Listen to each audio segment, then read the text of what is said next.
and thank you to all the other people that have spoken and spoken so well and in such an informed way.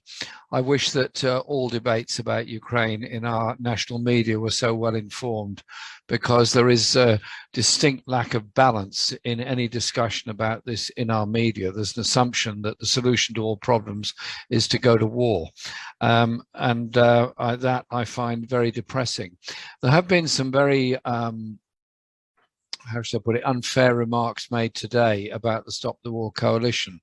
Let's just get the record straight. Stop the War Coalition was founded in 2001 after the attack on the World Trade Center. We condemned the attack on the World Trade Center, but we said an invasion of Afghanistan and the occupation of Afghanistan is not the solution. And 20 years later, British troops have finally left Afghanistan with all the thousands dead and the terrible plight of the hunger of the people of Afghanistan at the present time.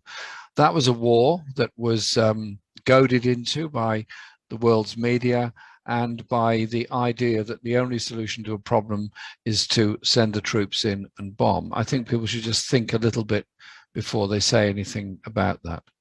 And then later, our opposition to the Iraq war, we were similarly condemned as being pro-Saddam Hussein. I just have to say on the record, I was one of a very, very small number of members of parliament, you could count them on the fingers of one hand, who opposed British arms sales to Iraq in the 1980s because we were not supporters of that regime. By not supporting a regime, it doesn't mean you want to go to war with them. It means you want to bring about peace for the people of that area and those people. And so this event this evening is to ask people to think a bit more carefully about the situation facing us at the present time, and obviously facing the people of Ukraine and the people of Russia. We have an atmosphere of daily film of tanks and troops on one side of the border in Russia, and demonstrating that there's a huge Russian military presence there on the border. We then have other film of described as lethal weapons being shipped into the Ukraine, and huge demonstrations of military hardware in Ukraine, all building up on both sides. It is incredibly dangerous. And it's the US with British support that is leading the way on this. And it is the European countries, particularly France and Germany, who are urging some caution, and indeed the ones that are trying to promote diplomatic approach to this and some serious talks between Ukraine and Russia. And whilst Liz Truss is today in Moscow, and I have to say, I think it's a good thing she's gone to Moscow. I hope she's gone there with the intention of trying to bring about a diplomatic solution to all this. But I don't know. I think the proposals put forward by Macron and others are more likely to bring about some solution to all this. And then there is the question of the previous agreements that have been made. In 1991, at the end of the Soviet Union, there was a declaration of independence of the Ukraine, which was overwhelmingly carried through the Ukrainian then communist authorities to be independent, and Ukraine was recognized by Russia as it was by many, many other countries. And later there was, after the issues about Crimea and the eastern parts of Ukraine, the Minsk Agreement was reached. The Minsk Agreement was a basis, as Richard was pointing out earlier, which could have prevented a further military conflict coming along. And so I just think we need to send out a very strong message that there has to be a diplomatic solution to this issue. There has to be peace, and there has to be an accommodation of the people's needs within Ukraine, as well as a non-aggression by anybody. So surely that has to be a good basis on which we go forward. Because I just ask you to think through where this leads to now. With all this massive military hardware on both sides of the border, something could go wrong. A mistake.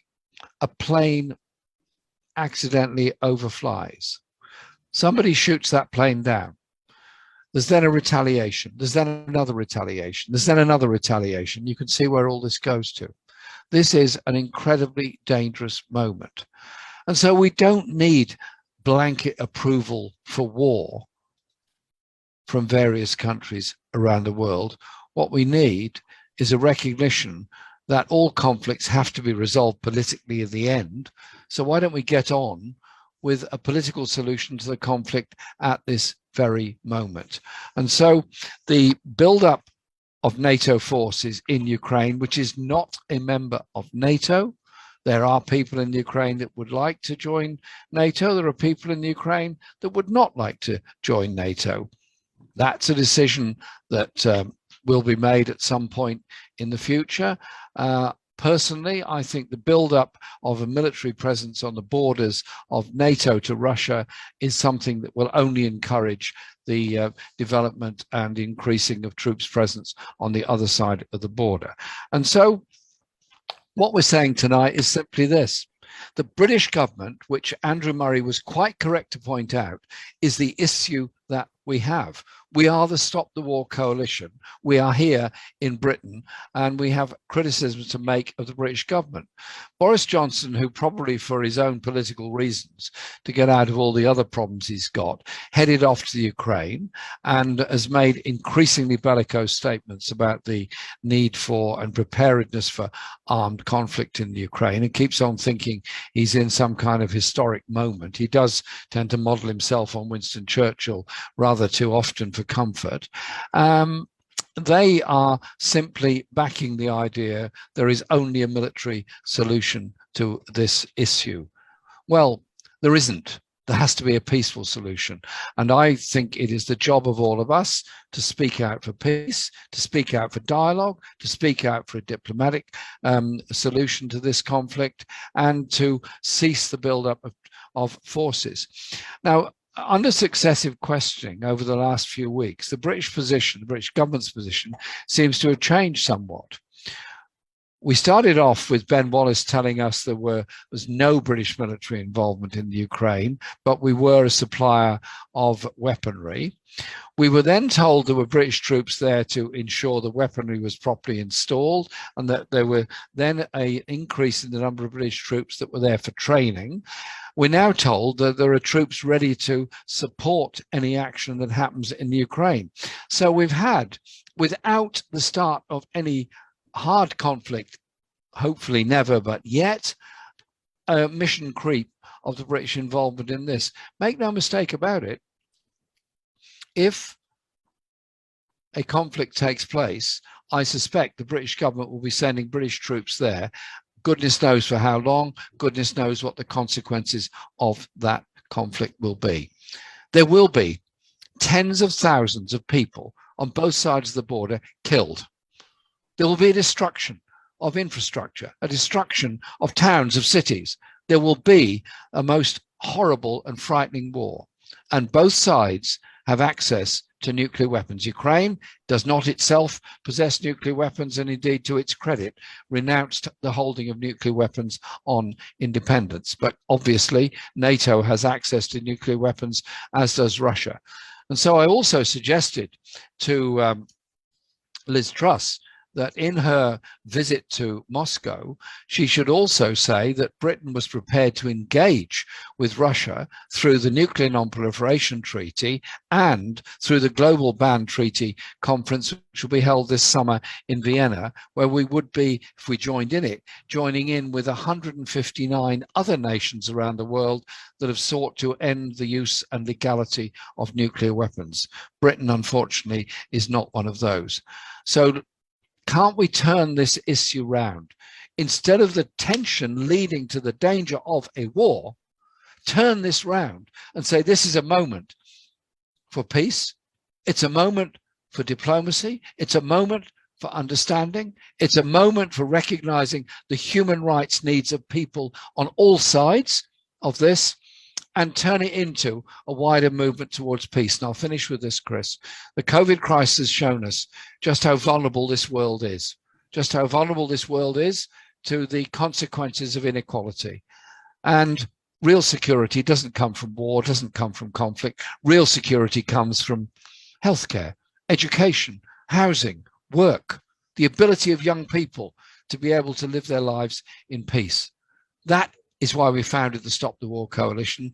That is why we've been around for much longer than ever thought we'd need to be around. But the tensions now on the borders of Russia and Ukraine show how right we were to found the Stop the War Coalition, and how important it is to have that coalition of people wanting peace, not war, and looking for solutions, not war and guns and all the deaths and killing that go with that. Thank you very much, everyone, for being on this call tonight. And thank you to Stop the War Coalition for all the work that's been done over the past 20 years.